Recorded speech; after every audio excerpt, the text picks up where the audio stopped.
Well, good morning, everyone out there in social media land. My name is Lauren, and this is 3 Minute Sermons. I'm doing something a little bit different this morning. I wanted to talk about Israel because, I grew up from what I learned in the church. I learned that, Israel were God's chosen people.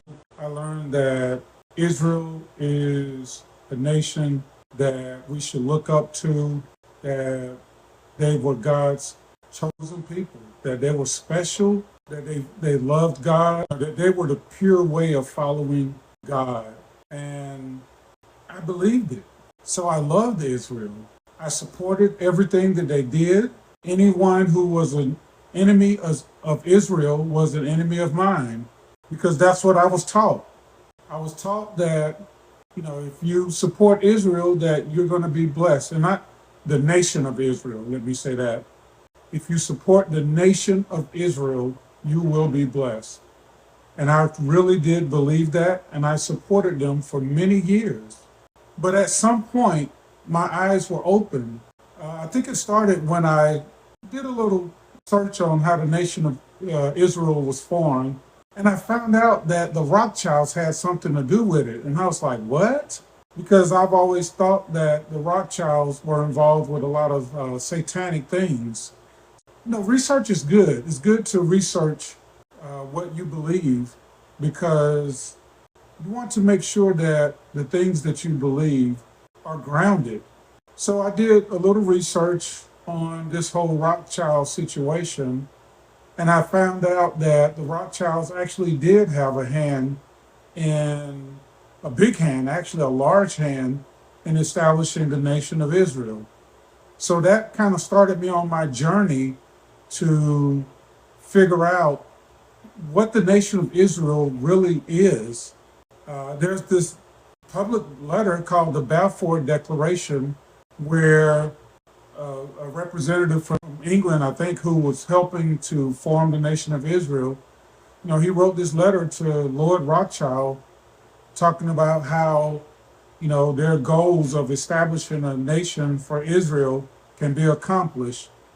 So the Rothschilds had a big part to do with establishing the nation of Israel.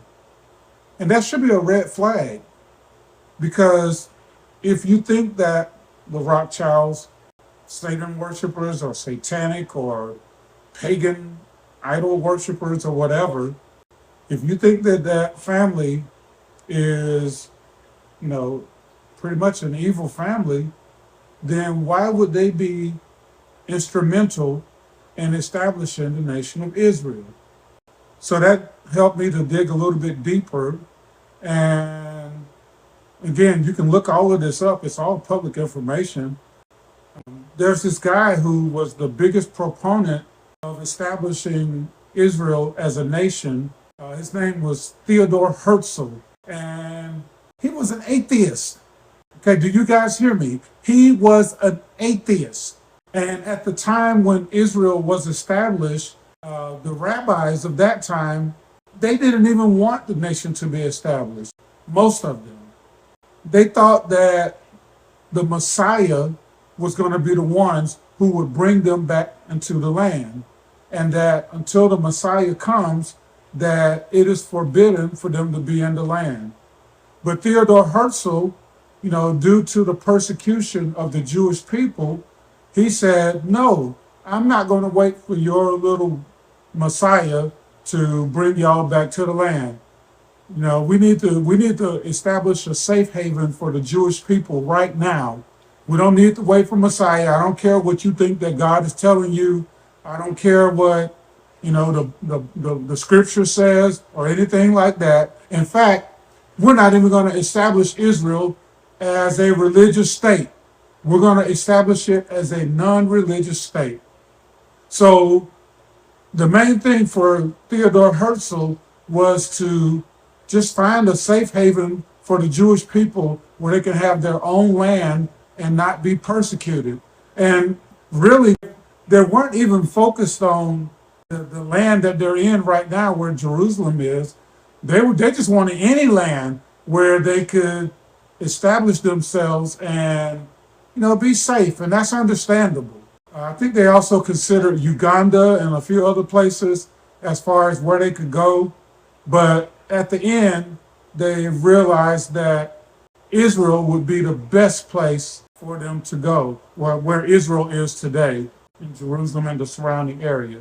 So they decided to go ahead and go to Israel. Now, since it was not a religious state, Israel was created, with a government that was non-religious.